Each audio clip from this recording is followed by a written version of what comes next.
Hi, my name is Jamie Snyder, and I would like to discuss Evernote. So, in our classroom, we use the Google Suite, and sometimes we'll use handouts, sometimes it's on the computer, and it would be really helpful for the students to not have a piece of paper that they could lose. Then they accuse us of losing it, or who knows what happens. So it might be good to use Evernote instead, and it could also be linked up with the Google Calendar, so that would help them be mindful of their deadlines.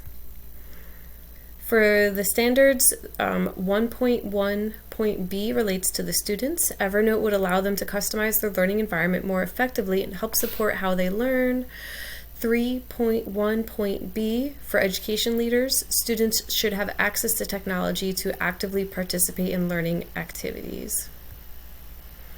So it's available on both main operating systems, and there's also a web version, and there's some different pricing options. We'll just be focusing on the free one. Here's the link, and here's how it looks on the home page. You can see grocery lists, you can see whatever you want to put there. You can create notes.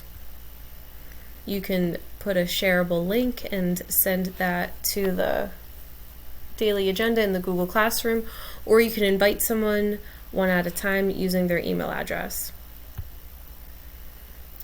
Here we have the reference page, the link for Evernote, and the two links for the standards. Now let's look at Evernote itself.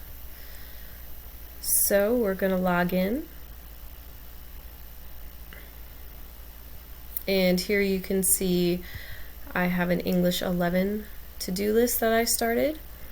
I would like all the students to finish their no writing submissions. We thought it was due in December and some of them didn't do it, but surprise, surprise, they can still do it in the next 2 weeks. We need some students to finish their Scantron tests. We want them to do it in Trojan time, not with us, but we're going to remind them in class, and we would like to discuss credit recovery with them. So some students maybe did do some work, but they didn't finish the novel, or they didn't finish the writing assessment. So if they just do a little bit more work, then they can bump their grade up to a passing grade.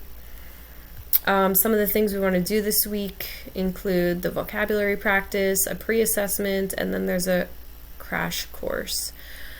So this would just be a way to condense everything in one place, and then the students could reference it later. And we could upload all sorts of documents, and we can link it to